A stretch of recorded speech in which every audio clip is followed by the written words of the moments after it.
Movie games have always sucked going back to the 80s, with very few exceptions, but today we're looking at one that is a real standout based on a trilogy of excellent horror movies, A Quiet Place, The Road Ahead, where if you make a sound, you die. Hey! We spawn in as Angela, and she's out in the forest with her boyfriend sneaking a quick bit of nookie before a picnic. I hope they used protection. He disappears and we go hunting for him, but he pulls a cute prank on us where he jumps out and scares us, triggering an asthma attack. Those are always the funniest. We have a bit of a barbecue, and after Jack and I go upstairs to find the weed, the aliens invade riding a comet. We cut forward to 119 days after the invasion of Earth. We're at a ranch, and our mission is to find food and medicine for our camp back at the hospital, as well as a radio. I might be mistaken, but this seems like the wrong place to find literally any of those things. I mean, it's only been a couple months. Isn't there a Walmart nearby, a Target, a Dollar Tree, a Dollar General, a Dollar Mart? This game is an altar boy at the Church of Yellow Paint Means Forward, and I'm happy for it. Because half the time, it's darker than the room my uncle used to wrestle with me in, which was really dark, and the yellow paint sticks out really well. We encounter our first minigame called Unscrew the Vent, and I play this on mouse and keyboard, so I really had to spin my mouse in circles like a Polish Counter-Strike player trying to make a 45-degree turn. We sneak into a room and find the radio we wanted and happily take it from whoever once owned it. This place is in worse condition than my bathroom after a succulent lunch at Taco Bell. My aunt always used to say that as long as chicken gorditas were cheaper than stool softeners, she'd keep her retirement invested in Taco Bell stock. We hop down into this bathroom and find an asthma inhaler as well as a pregnancy test. It turns out that we didn't use protection the day that the aliens invaded, and maybe they're our punishment from God for premarital relations. Anyway, we're in a safe house now, and Martin gives us a glove he knitted.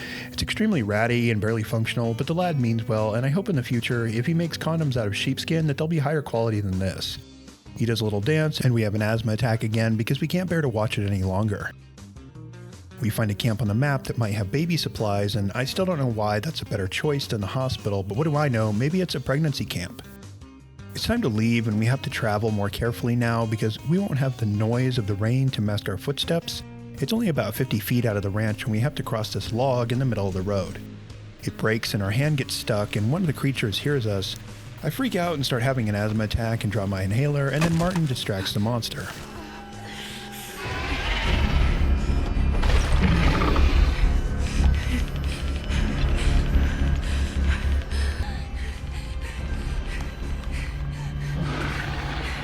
Hey! Over here! Hey! We spawn in after returning home, and we talk to our dad, who's happy to find out that we're pregnant. Personally, I think I'd be a bit more conflicted about bringing a baby into the world where you can't make noise, but maybe he's just excited for the challenge. We construct our most useful piece of equipment that we got the radio chip for, a phonometer. It tells us how much sound we're making compared to the ambient sound around us, so if the green goes over the blue, the monsters will hear us. I was kind of hoping for an orbital beam cannon to blow up the aliens with, but this will have to do for now. The leader of the group and Martin's mother Laura finds out that we're pregnant and locks us in a room. At the same time, the hospital is attacked by monsters and we have to sneak our way out to survive. After a tense bout of avoid the monster, especially in this parking garage, we finally escape. Our dad is attacked by one of the monsters. Poor guy's out for the count, so it's up to us and the baby now to survive. Once outside, it's a bit windy and that gives us some cover, like when a friend and I in high school used to steal snacks from this gas station. He would spend the morning eating bean and beef burritos with hot sauce, and when he was fully loaded, we'd go inside. He would buy a drink at the counter and rip ass as hard as he could, and while the service clerk was trying not to cry from the stench, I would pocket as many candy bars as I could. We called it the hot hole gambit. My friend would run to the bathroom, and I would go to the desk to pay for one candy bar, and if there's something to learn from this story, it's that you shouldn't be too greedy. Always have a legitimate cover for your illicit activities.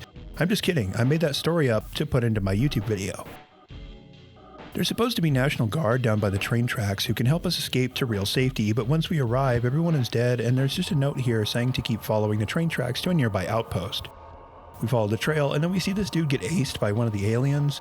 These things are crazy strong and crazy fast. Trying to get through this world really reminds me of the good old days with my uncle. You could never escape on foot or by force, and it was better to just hide. We find a safe house, and one of the things that gets me about this series is that everyone builds their safe houses out of mattresses. Where did they find them all? Why does nobody ever sleep with a box spring? Find that there's a use for all those mattress stores besides laundering cash. We stumble across Laura and lose our footing again. Angela's so clumsy. We carefully avoid a monster and make it to the camp where, shockingly, our dad is still alive. He hooks us up with a radio and we're introduced to the noise traps. This is maybe the most heinous thing I've ever seen. No person would ever fall for this, but a bear probably would, so these are definitely only strung up to eliminate local wildlife. This game has a lot of puzzles in it, like how did Dad survive that monster attack? Also, we have to turn on the power to an electric fence here by sneaking through a variety of refuse on the ground. This is where the game really starts to open up and you get a feel for what the rest of it will be like. Stepping on water, especially while standing, makes loud noises, same as glass or loud gravel. But slower steps are quieter, and crouched steps are even quieter than that, and steps on sand from sandbags are the quietest. You really have to treat every door with respect. One of the loading screens even says not to get too confident because you'll get caught every time, and it really is true. Now that the power is on, we check the radio, and of course we don't see any National Guard at the train tracks or even here, but this message says everyone should meet at the harbor. The monsters can't swim and everyone is supposed to escape on a boat, but the message doesn't include a date or time, which I gotta say, that's so sloppy and typical of government work. We set out to collect Dad and then go to the harbor, but we overhear Laura and Dad arguing. She shoots him in the leg because that's how she establishes her boundaries. Of course the monster shows up, and Dad's dead, and this time I think it's for good. We play fetch with one of the monsters for a bit and then find our way out using a ladder. The next place we find ourselves is in a series of mine shafts, and this confirms that the kids' summer camp is really just a cover-up for child labor. The children yearn for the mines. On the other side is a group of trains that never showed up to save us, and I can't believe they got so far, and in the end it didn't even matter. Anyway, this is probably the best section of the game. You have to use this sand to move at full speed while using bottles and bricks to distract the monster, and finding our way in and out of train cars. It's incredibly tense because they make sure to put the monster right in front of you the whole time while making sure that you're always stacked with just enough bottles to avoid any problems. The monster does this thing where he'll walk right next to you, so close you're almost touching, and he literally like 1 inch away, and as long as you don't touch him, he will leave you alone, just like when my uncle used to drunkenly fall asleep in my room as a child. Anyway, this is the first time the game limits you on inhalers, and the asthma mechanic becomes an important part of play.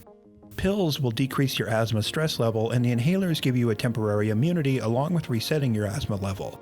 It's really not that important early on, but every time you carry something, your asthma meter goes red pretty quickly. It's like I'm back in elementary school.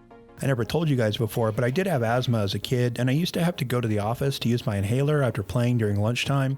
One year it got really bad and I had to do breathing treatments, and even though they were boring, it was still cool to skip part of class every day. Can you imagine asking the monster to stop chasing you for a moment while you used your niche medical treatment device? Instead, I'm forced to avoid him using my gamer instincts, which goes well until I hit this train car hanging off the side of a cliff. This seems like a terrible way to escape, and what do you know, we fall to the ground. There's a river down here which is nice for avoiding aliens, but then they introduce a new mechanic which makes the aliens way more dangerous. There's this low rumble, and they're able to scan for you, and you have to stop moving or else they'll echolocate you and your screen goes all fuzzy. Between having to watch out for cans on the ground, not going over the ambient sound level by stepping on glass or water, managing your asthma while carrying different items like planks and ladders, plus disarming traps, and keeping your ears out for scanning aliens, they keep adding new elements. One by one, it's like this is a Mario game that adds new platforms, and I gotta say, I am a fan of the progression and the way that it ramps up the tension. Speaking of new mechanics, we have a small chase scene here where we finally get to shoot something, and it really puts a new spin on things. Finally, we make it to the harbor where we have our real way to safety off the mainland. That National Guard left to get milk and never came back, so it's on us to find our way out to a boat, but it looks like there might be one there. To make our way to the boathouse, we have to get through this series of valve puzzles on top of plank puzzles while the whole thing is covered in water, which is basically our worst nightmare, like a Smash player fears a fresh application of deodorant. I also found out how to do a bit of deep sea diving by casting lower plane traversal like I'm a fucking wizard. I actually did everything I could to aggro the monster down here, but it turns out that falling to the floor is their greatest weakness. If only I had known this sooner. We activate the sprinklers throughout the harbor warehouses, and this gives us a bit of protection from making too much sound. We make it to the final room, and it has the one enemy that we can't defeat, giant dust clouds. Every time you take a step, you kick up more dust, making the situation that much worse for Angela, and even when you manage to navigate your way through, surprise, you automatically pass out, but it's Laura that saves you. She apologizes for murdering our dad, and then I guess we're all cool now, but she leaves us a gas mask to avoid the dust with. We touch hands to the baby's house, and then she disappears.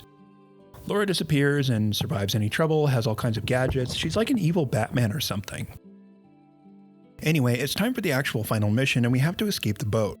We make our way through a little maze, and it's here that I found out that the planks have a use limit, and right when I'm about to escape, the bastard breaks on me. So we have to try again, and I use a different route this time, and it's only when I discovered the red line speed tech that I was able to beat this mission. You see, there's this big puddle here, and if you walk through it, you'll definitely aggro the monster. But you have to move fast enough because you only have so much asthma stress with the mask on because you can't use inhalers or pills. So the only way to make it to the boat fast enough is through the water, until I discovered that if you just balance on the side here, you don't make any noise at all, and that's that, folks. That's how I beat the best horror game of 2024, and I highly recommend it. It's actually a lot scarier, intense than Silent Hill 2. But then again, Silent Hill 2 has incredible vibes, so if you'd like to see my playthrough of that, you can click here, or you can subscribe to help me afford a new video card. Thanks for watching.